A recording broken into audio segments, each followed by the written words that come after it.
한번 인사하고 말씀 듣겠습니다. 주의 말씀을 사모합니다. 한번 옆에 있는 분들에게 인사하겠습니다. 자녀를 기르는 모든 부모의 간절한 마음은 그 자녀가 회심을 경험하고 인격적으로 주님을 만나는 것입니다. 그 일이 일어나기까지 부모들은요, 저는 두렵습니다. 그리고 하나님 앞에 참 신경이 많이 쓰입니다. 그 아이들이 인격적으로 주님을 만나서 흔들리지 않는 그 변함없는 하나님을, 그 언약의 하나님이, 아버지 하나님이 내 하나님이 되는 그 일을 내가 눈으로 확인해야 그때 마음이 편안한 것입니다. 여러분들도 자녀들을, 그리고 여러분이 가르치는 다음 세대들을 위해서 기도하시고 가르치시고 그들이 정말로 주님의 사람으로 설 때까지 안심하지 말고 그들을 위해서 기도해야 됩니다. 최근에 언약 자손으로 양육하라 라고 하는 책을 다시 한 번 더 읽으면서 큰 도전을 받고 공감이 되었습니다. 알렉산더 화이트의 그 기도문이 나오는데요, 그는 이렇게 하나님 앞에 기도했다고 알려져 있습니다. 오 전능하신 하나님, 하늘의 아버지여, 당신과 바른 관계를 누리는 자손을 허락하소서. 자녀들이 당신과 관계가 어긋날 바에는 차라리 영원히 태를 닫으셔서 우리와 우리 가문이 멸절되게 하옵소서. 하나님이여, 우리에게 자녀들을 주소서. 중생의 신비한 거듭남을 주셔서 당신의 거룩한 언약으로 우리의 삶을 함께할 자녀들을 주소서. 우리의 자녀들이 당신을 믿지 않는다면 차라리 아예 결혼을 하지 않는 편이 더 낫고 일평생 외롭게 사는 편이 더 나을 것이기 때문입니다. 그러나 하나님, 당신 스스로 아버지심으로 아버지의 마음이 무엇인지 알고 계십니다. 그러므로 우리 아버지시여, 자녀들을 향한 우리의 기도를 들으소서. 우리와 우리 자녀가 당신과 올바른 관계를 누릴 때까지 밤이나 낮이나 우린 잠자리에 들지 않을 것이며 눈을 감지도 졸지도 않을 것입니다. 그러니까 화이트는 주님 앞에 간절한 마음으로 그 자녀들이 하나님의 사람으로 서도록 기도를 절실하게 했다는 것을 우리가 보게 됩니다. 많은 하나님의 사람들은요, 자녀들이 중생하고 회심하고 거듭나서 인격적으로 주님 앞에 설 때까지 그들을 위하여 간구하고 양육하고 기도할 그런 책임을 가지고 있는 겁니다. 더 많이 기도해야 되는 겁니다. 성령의 강력한 은혜가 그들에게 주어져서 그들이 여호와 하나님을 인격적으로 만나고 주님 앞에 서는 것, 그때까지 우리는 기도할 책임이 있는 겁니다. 노년의 야곱이 축복을 하고 있습니다. 그가 이방의 그 절대 권력을 가진 바로 왕도 축복할 뿐만 아니라 오늘 우리가 짧게 읽었지만 48장에는 에브라임과 므낫세를 축복하고요, 49장에는 그의 모든 자녀들을 일일이 축복하고 예언으로 기도하고 있는 겁니다. 그런데 오늘 이 본문에 보면 자녀들보다 먼저 앞장서서 손자들 두 손자 므낫세와 에브라임을 위해서 기도하고 축복하는 장면이 소개되어 있습니다. 그런데 이 본문을 다 다룰 수는 없지만 이 본문의 중요한 내용들을 보면 너무나 복된 내용들이 많이 있습니다. 므낫세와 에브라임을 축복하는 것은 그냥 단순한 축복이 아닙니다. 이 므낫세와 에브라임을 오늘 본문에 여러분 5절을 이제 보시면, 내가 낳은 두 아들 에브라임과 므낫세는 내 것이라 라고 말하면서 르우벤과 시몬처럼 내 것이 될 것이라, 이 손자들이 아니라 아들급으로 격상시켜서 축복을 하고 미리 하는 겁니다. 자, 그러면 이 이제 성경에 중요한 원리가 있는데요, 지금 르우벤이 장자였지만 그는 그의 부정한 행실로 말미암아 아비의 침상을 더럽힌 죄로 장자의 모든 권세가 박탈이 됩니다. 그리고 역대상 5장 1절을 보시면 여기에 이제 역대상은 훨씬 이후에 적은 성경이지만 뭐라고 나와 있는가 하면 이렇게 나와 있죠. 이스라엘의 장자 르우벤의 아들들은 이러하니라. 르우벤의 족보를 이야기하면서 그 괄호를 치고 설명을 뭐라고 하는가 하면, 르우벤은 장자라도 아버지 침상을 더럽혔으므로 장자의 명분이 요셉의 자손에게 돌아가서 족보의 장자의 명분대로 기록되지 아니하였다는 것을 이후의 성경에도 밝히는데, 이것이 바로 창세기 48장에 나타나 있는 거죠. 요셉을 장자로 여기고 먼저 복을 내리고, 그리고 그 이스라엘의 장자에게는 뭘 했습니까? 두 몫을 줬습니다. 그러니까 요셉의 몫은 뭔가 하면 므낫세와 에브라임에게 장자의 두 몫을 주는 축복을 하고요, 그 다음에 나는 자녀들에 대해서는 원래 손자 취급을 하면 되는 거다, 이렇게 하는 겁니다. 그러니까 지금 이 므낫세와 에브라임을 축복하는 이 사건은 그런 의미에서 야곱이 그 장자되는 요셉을 대표하여서 그 요셉의 두 몫의 자녀인 므낫세와 에브라임을 축복하는 그런 장면으로 우리가 볼 수가 있는 겁니다. 이 축복 기도가 나옵니다. 근데 이 축복 기도를 잘 보십시오.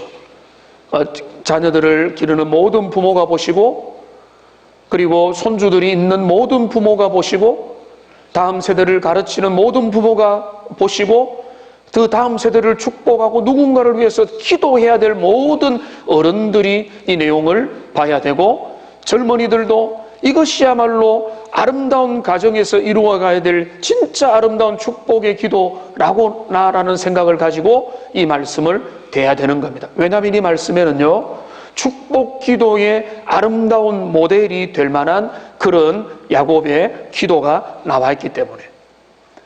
그러니까 이 내용을 오늘 우리가 살펴보면서 축복 기도의 본질이 무엇인지, 그리고 우리는 무엇을 기도해야 될 것인지, 그리고 그 내용이 무엇인지를 우리가 살펴보기를 원하는 겁니다. 먼저는요, 이 축복 기도를 함에 있어서 제일로 중요한 것은 지금 이 야곱은요, 복 주시는 분이 누구인지를 분명히 알고 축복 기도를 하고 있습니다. 자, 여러분, 하나님 우리를 축복해 주십시오 라는 말은 국어적으로 보면은 틀린 말입니다. 여러분, 축복을 한다는 것은 뭔가 하면 복을 기원하는 겁니다. 복을 간구하는 겁니다. 그죠? 그러니까 목사님 저를 축복해 주십시오 라는 말은 맞는 말입니다. 장로님 저를 위해서 기도하고 저를 축복해 주십시오, 내 자녀를 축복해 주십시오, 그거는 맞는 말이에요. 왜냐하면 복을 비는 것은 우리가 할 수 있기 때문에. 근데 하나님은 복을 우리를 위해서 비는 자가 아니라 어떤 분이죠? 복을 주시는 분인 거예요. 하나님 축복해 주십시오라는 말을 할 게 아니라 하나님 우리에게 복 내려 주십시오, 하나님의 복이 우리에게 있기를 원합니다, 이렇게 하면 되는 겁니다.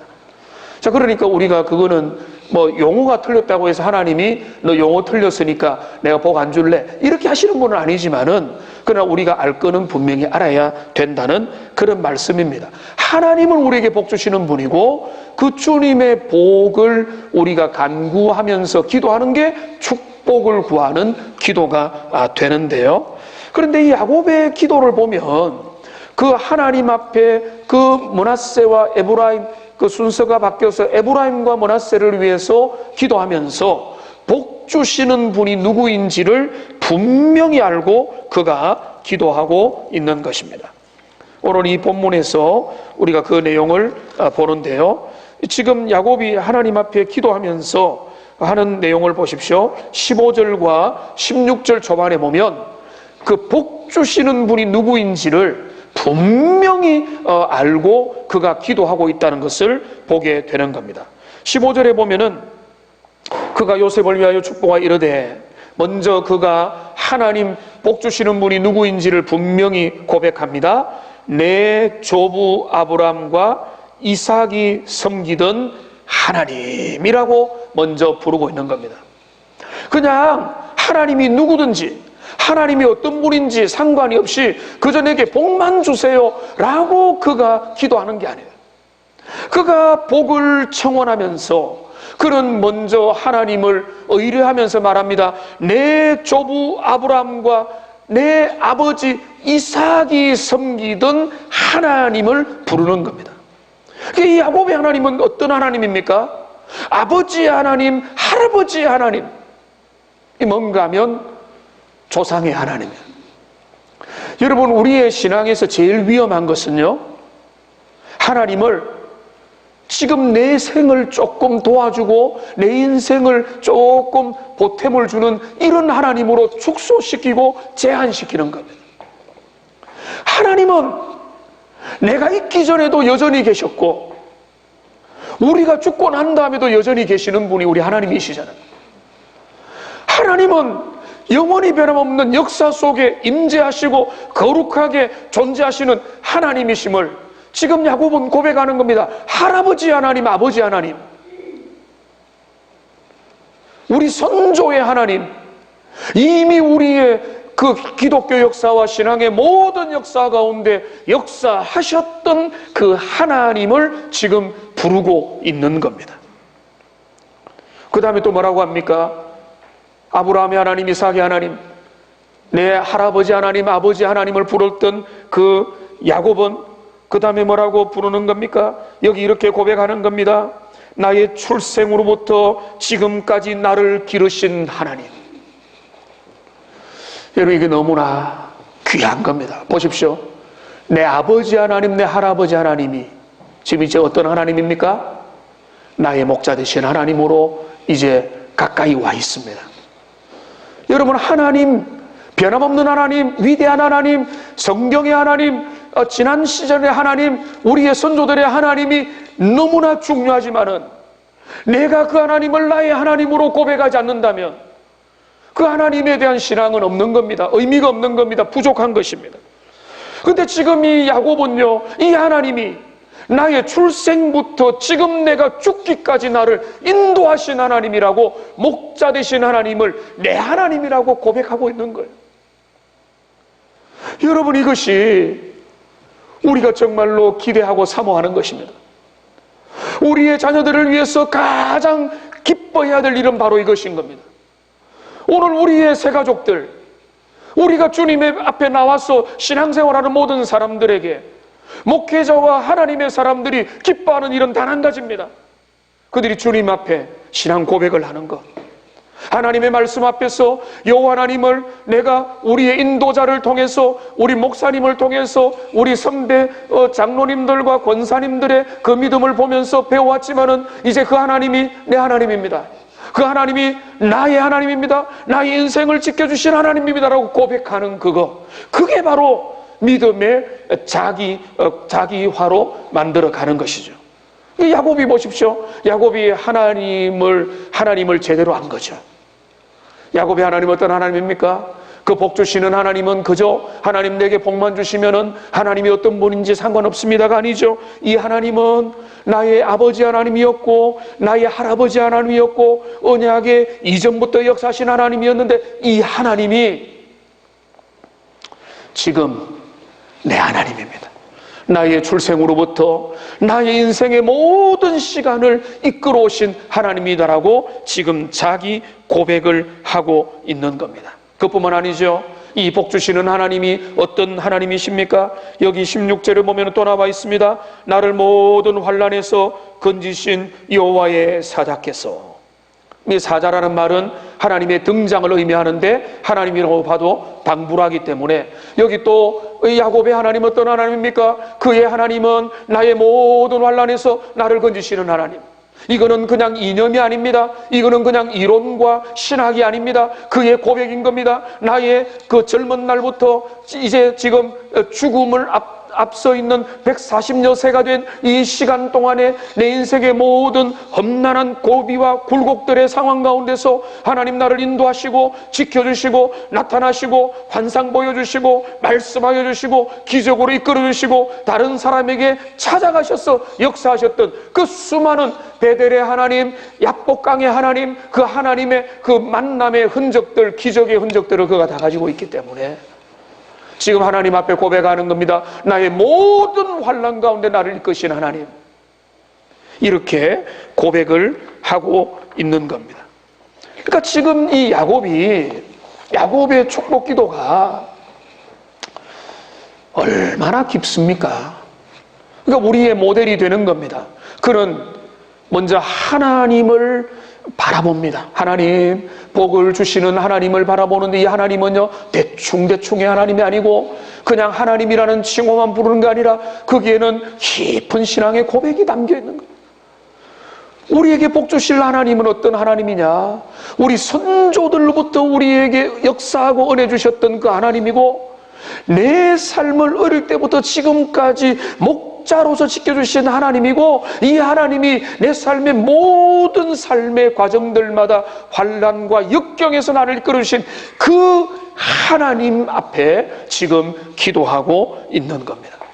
여러분 그냥 받으려고 그냥 대충 복만 받으면 되겠다라고 하는 것이 아니라 축복 기도를 자녀에게 간절히 하려고 하면 할수록 우리에게 더 분명해져야 되는 것은 복 주시는 분을 제대로 알아야 돼요. 복 주시는 분이 어떤 분인지를 우리가 정말로 아는 만큼, 경험한 만큼, 말씀 가운데 그리고 삶 가운데서 체험한 만큼 그분에 대한 신앙을 가지고 그분 앞에 간구하며 나갈 수가 있다는 겁니다. 이 야곱의 축복 기도에서 중요한 것은 그 하나님에 대한 이해가 탁월하고 깊고 신묘막측하다는 겁니다. 그러니까 이런 마음이 우리에게 있을 때 하나님 앞에 진정한 축복의 간구를, 기도를 할 수가 있는 겁니다. 그래서 축복 기도에서 제일 중요한 거는요, 우리가 복 주시는 분에 대해서 얼마나 깊이 알고 얼마나 제대로 경험하고 그분의 그 복을 받기를 사모하느냐. 지금 야곱의 마음에는 그 노년에 죽기 직전의 마음에 그것으로 가득 차 있는 겁니다. 자, 그 다음에 중요한 것은요, 우리가 축복 기도할 때 누군가를 위해서, 우리의 사랑하는 자녀를 위해서, 우리의 다음 세대를 위해서, 내 옆에 있는 새 가족을 위해서 기도할 때 그 다음에 중요한 뭔가 하면 그 기도의 내용입니다. 여러분들이 어려움을 호소합니다. 무엇을 기도해야 될지 모르겠습니다, 목사님. 저는 그 마음이 이해됩니다. 왜냐하면 하나님을 잘 모르기 때문에 그렇게 하는 겁니다. 하나님을 더 많이 알면 알수록 무엇을 기도해야 될지는 당연히 나오게 되는 겁니다. 그러니까 주님께 가까이 가면 되는 겁니다. 지금 야곱은 주님을 풍성히 알았죠. 그러니까 그는 이제는 므낫세와 에브라임을 위해서 축복을 기도를 그가 하는데요.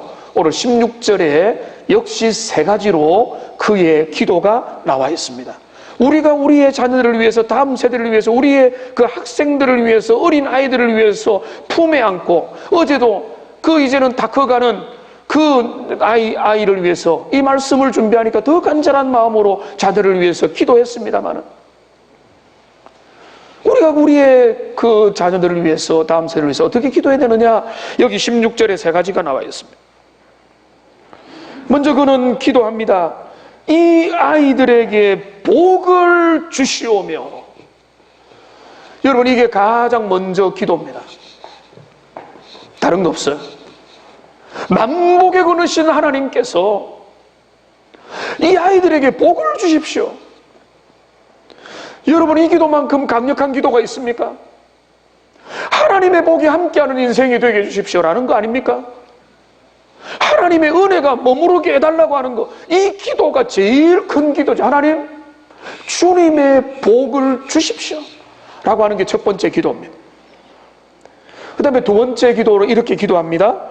아들로 내 이름과 내 조상 아브라함과 이삭의 이름으로 칭하게 하옵소서. 이 말은 멋진데 쉽게 다가오진 않습니다. 내 이름과 아버지 이름과 할아버지 이름으로 칭하게 해달라. 짧은 시간이니까 표준 세번역으로 이렇게 쉽게 한 번역된 것을 여러분에게 알려드리겠습니다.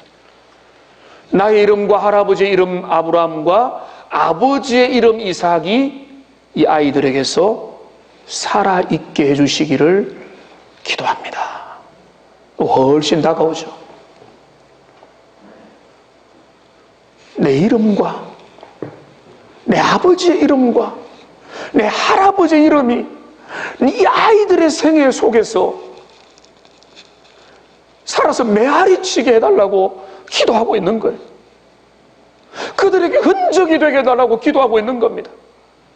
이 부모의 애들에게 먹여줬던 거, 입혀줬던 거, 이거 기억해달라. 자녀가 부모의 공로를 의지하게 해달라. 이런 내용이 아니라 아버지가 하나님 바라봤던 거, 할아버지와 그 증조 할아버지가 주님의 언약의 백성으로 살았던 그 흔적들이 그 자녀들에게 남게 해달라고 지금 이 기도하고 있는 겁니다. 내 이름과 아버지 이름과 할아버지 이름이 자녀에게도 흘러가게 해달라. 신앙의 세대 개성이 일어나게 해달라고 지금 기도하고 있는 겁니다. 믿음의 조상들이, 흔적들이 자녀에게서 흘러나갈 때 그게 신앙의 개성인 겁니다. 부흥인 겁니다.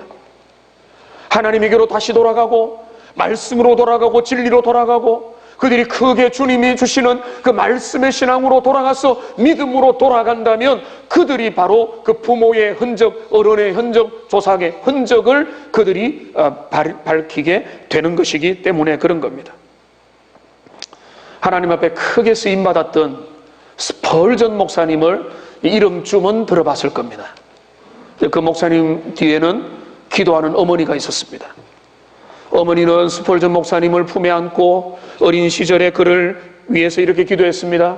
간절히 기도하고는 그는 아주 두려운 기도를 주님 앞에 드렸습니다. 주님, 제가 이렇게 드린 기도가 스펄전의 회심으로 응답될지 아니면은 바로 이 간절한 간구가 오히려 심판날에 이 아이에게 불리한 증거가 제시될지 당신은 알고 계십니다 라고 하면서 간절히 기도했습니다.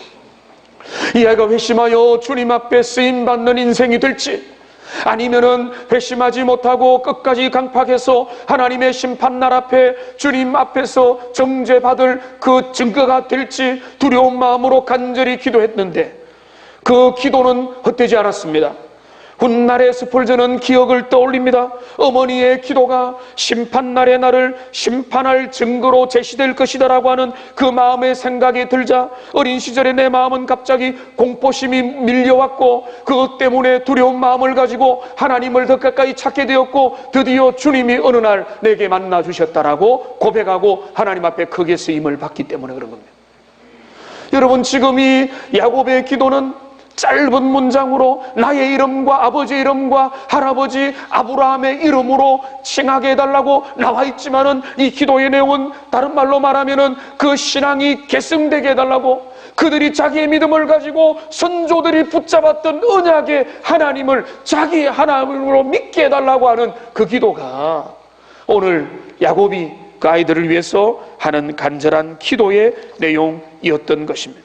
그렇기 때문에 우리가 하나님 앞에 자녀를 위하여 축복 기도할 때 그들의 성공을 위하여 그들이 잘 되기를 위하여 그들이 그저 이 어려움을 피해 나가고 세상의 모든 어려움들을 요행을 가지고 요리조리 피해 나가도록 하기만 위해서 간구하는 것이 아니라 우리의 자녀들이 언약의 그 물줄기 속에 함께 들어가서 신앙의 본질을 가지고 믿음으로 달려가도록 그래서 간구하시고 그걸 위해서 기도하고 그렇지 못한 자녀들이 있을 때는 눈물로 안타까워하면서 주님 앞에 정말로 먹지도 못하고 잠자지도 못할 만큼 두려워하는 마음을 가지고 이 아이들을 위해서 기도해야 됩니다. 지금 야곱은 자녀를 위해서 이렇게 기도하고 있는 것입니다. 또 하나 야곱은 세 번째로 이렇게 기도하고 있습니다. 16절 뒤에 보시면은 이들이 세상에서 번식되게 하시기를 원하나이다. 여러분, 이들이 번식되기를 원한다. 여러분, 생육하고 번성하는 것, 이게 하나님의 복의 본질입니다. 하나님은 아담과 첫사람을 짓고 난 다음에 말씀하셨습니다. 생육하고 번성하라, 땅에 충만하라고 말씀하셨습니다. 하나님은 또 말씀하셨습니다. 노아 홍수로 온 지면을 다스라고 난 다음에 다시 노아와 새 언약을 맺으면서 말씀하십니다. 땅에 생육하고 번성하고 땅에 충만하고 땅을 다스리라고 말씀하셨습니다. 하나님은 바벨탑의 그 바벨탑을 무너뜨리고 세상에 소망이 없는 가운데 아브라함 한 사람을 부르면서 하나님은 말씀하십니다. 생육하고 번성하고 땅에 충만하라고 말씀하신 겁니다. 하나님께서는요, 그러니까 중요한 것은 뭔가 하면 우리가 이 땅에서 복 받는 것은 다른 거 아니에요. 생육하고 번성하는 겁니다. 땅에 충만한 겁니다. 믿음의 자녀들이 일어서는 겁니다. 믿음의 가문이 일어나는 겁니다. 하나님을 믿는 사람들이 계속해서 퍼져 나가는 것, 그런 것인 겁니다. 그러니까 세 가지로 기도하고 있는 겁니다. 그러니까 야곱의 축복의 기도는 이 자녀들을 위해서 기도할 때 하나님, 이 아이들에게 복을 주십시오. 그리고 이 아이들이 언약의 자손의 계열에 들어가게 해주십시오. 이들이 생육하고 번성하여 이 땅에 충만한 인생을 살게 해달라고 지금 야곱은 이 두 아이들을 위해서 기도하고 있는 겁니다. 한 가지만 더 살펴보겠습니다. 오늘 이 창세기 48장에서 제일 이상한 것은 기도의 내용이 아닙니다. 기도하는 그 대상에 대한 그 탁월한 이해를 말씀드렸지만은 제일 이상한 것은 기도의 형태입니다. 지금 여러분, 제가 이 설명은 다 하지 않겠습니다. 므낫세와 에브라임이, 므낫세가 첫째고 에브라임이 둘째인데, 그래서 눈이 멀고 죽음 직전에 있는 그 아버지가 축복하는 데 도움을 주기 위해서 아주 성실한 요셉은 왼손으로 므낫세를 데리고 야곱에게 데려갔습니다. 야곱 앞에 왼손으로 데려가면 야곱의 오른편이죠. 자, 오른손으로 에브라임을 데리고 아버지 앞에 이렇게 데려간 겁니다. 그러니까 이거는 좋은 스텝의 역할, 친절한 자녀의 역할을 한 겁니다. 아버지가 첫째와 둘째를 구분해서 자연스럽게 희미한 눈이지만은 잘 보일 수 있게 해달라고 그냥 편안하게 손만 올리면 될 수 있도록 이 요셉은 그렇게 아버지 앞에 데리고 간 것입니다. 근데 아버지 야곱은 손을 엇대어서 축복의 대상을 바꾸어 버리는 것입니다. 그러니까 이 바꾸니까 우선은 우리가 첫 번째 생각할 뭔가 하면 요셉의 마음이 불편해졌다고 했습니다. 여러분, 오늘날도 그런 사람들이 있습니다. 저도 그렇습니다. 제가 잠시 중간에 기도할 때 이 강대상을 약간 중간으로 당겼거든요. 왜냐하면 이 중간에서 흐름이 조금 안 맞아가지고 이게 옆으로 치우쳐 있었습니다. 이 바닥도 좀 불편했고요. 근데 우리는 기질에 따라서 지금 이제 요셉은 성실한 사람이니까 균형과 질서와 순서가 안 맞으면 불편해지는 겁니다. 요셉도 당연하죠. 왜냐하면은 장자에게 돌아가야 될 그 순서가 뒤바뀌면은 이거는 안 맞다, 이거는 상식적이지 않고, 이거는 논리적이지 않고, 이거는 순서에 안 맞다라고 생각을 하기 때문에 그런 것입니다. 그러니까 오늘날도 우리는 그렇게 지배를 받을 수도 있는 겁니다. 상식이 통해되고 오른손은 장자에게, 왼손은 둘째에게. 근데 이것이 무너지면 불편해지는 거예요. 괜히 신경이 쓰이는 거예요. 근데 여러분, 우리가 오늘 이 본문에서 이걸 봐야 될 게 뭔가 하면, 여러분, 복음의 은혜는 우리의 모든 것들을 역전시킵니다. 하나님은 기계적인 하나님이 아니세요. 창세기부터 드러내는 주님의 은혜의 물줄기는 혈통적으로, 육신적으로, 기계적으로, 수학적으로, 논리적으로 그냥 1번이니까 1번 다음에 2번, 2번 다음에 3번으로 기계적으로 된 적이 없다는 것을 지금 이 야곱이 두 손주들을 자녀로 삼으면서 엇갈리게 축복한 사건을 통해서 우리에게 들려주고 있는 겁니다. 하나님의 은혜는 비정상적이다. 논리적이고 우리의 순서를 넘어서는 것이다. 세상의 방식과 다른 겁니다. 우리의 예측과 다른 것입니다. 은혜의 특이성입니다. 은혜는 아주 우리의 예측을 넘어서는 쪽으로 가는 겁니다. 한번 생각해 봅시다. 아브라함부터 생각해 봅시다. 아브라함에게 은혜는요, 아브라함은 어떤 사람이었습니까? 우상 섬기고 우상을 만들던 데라 집안의 한 평범한 사람이었습니다. 하나님이 그 사람을 불러서 주님의 위대한 일을 시작하는 겁니다. 그 아브라함의 그 언약의 계승자가 누구였습니까? 이삭이었죠. 여러분, 이삭은요, 태어날 수 없는 사람이었습니다. 이스마엘이 합법적이고 그냥 이 땅에서 할 수 있는 방식으로 날 수 있는 자연적인 자녀였습니다. 하나님은 그거 허용하지 않았습니다. 하나님 말씀합니다. 내가 지정한 언약의 자녀여야 된다. 그래서 하나님은 아브라함의 100세에 사라의 태를 여시고 이삭이 태어나게 해서 주님의 언약의 계보를 이어가게 만드시는 겁니다. 이삭의 다음 누구죠? 야곱이죠. 여러분, 야곱에게 복이 원래 가야 됩니까? 그렇지 않죠. 누구에게 가야 됩니까? 에서였죠. 로마서는 이걸 뭐라고 기억합니까? 하나님이, 여러분 놀라지 마십시오, 에서는 미워하고 야곱을 사랑했다고 했습니다. 그래서 에서에게 가지 않고 야곱에게 주님의 복이 가고 언약적인 복이 야곱을 통해서 또 야곱을 다음에 원래 누굽니까? 루벤이잖아요. 루벤에게 안 갔잖아요. 누구에게 갑니까? 요셉에게 가죠. 여러분, 이것을 말하려면 시간이 부족합니다. 성경에 차고 넘치는 증거는 뭡니까? 하나님의 은혜의 흐름은 시간의 순서대로, 수학의 법칙대로, 논리적인 귀결대로 우리가 예측하는 대대로 가는 것이 아니라 하나님의 은혜는 오직 당신의 주권에 의해서 진행된다는 것을 오늘 우리에게 말해주고 있는 겁니다. 그러니까 우리가 언약 백성 가운데 있다고 해서 안심하면 안 돼요. 그냥 내 부모가 믿었고 자녀는 당연히 교회 안에 있었으니까 하나님의 언약 백성이니까 구원받았다. 천만의 말씀이에요. 종교개혁자들은 그 중에 일부 아주 소수는 그런 믿음을 가진 소수가 있었지만 대부분의 사람들은 그거 인정하지 않았습니다. 언약의 테두리 안에 있으면 너무나 복된 것이지만은 그러나 그것이 구원의 보증이 될 수는 없다. 그들이 예수 만나야 되고 중생을 경험해야 되고 성령의 빛을, 조명을 경험해야 되는 겁니다. 에서도 언약 테두리 가운데 있었어요. 그러나 그는 하나님의 은혜의 빛을, 비춤을 받지를 못한 것입니다. 그러니까 우리가 주님 앞에서 정말로 중요하게 생각해야 되는 건 뭔가 하면은 하나님의 은혜는요, 그냥 기계적으로 흐르는 게 아니에요.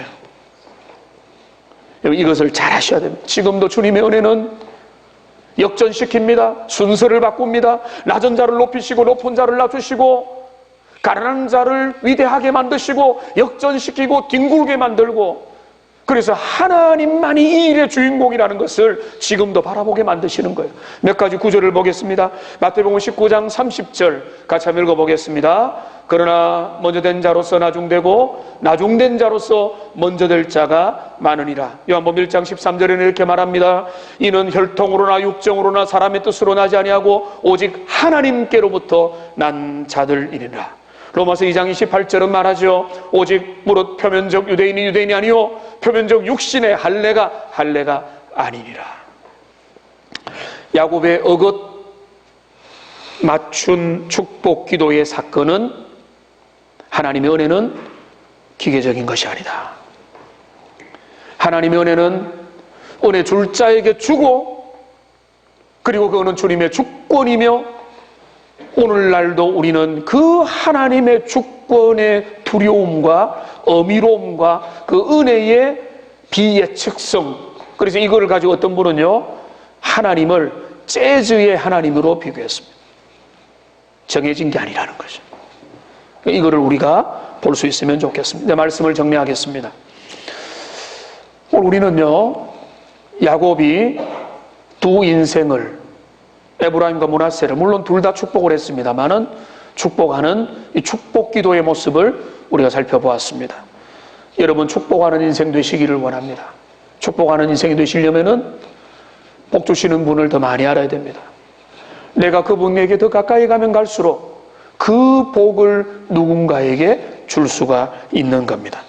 그 선조의 하나님, 우리의 믿음의 조상들의 하나님, 언약의 하나님, 그 하나님이 내 하나님이 되고 이 하나님을 통해서 만복을 받고 그 복을 주변에 흘러보내는 그런 복된 하나님의 사람들 다 되시기를 주님의 이름으로 축복합니다.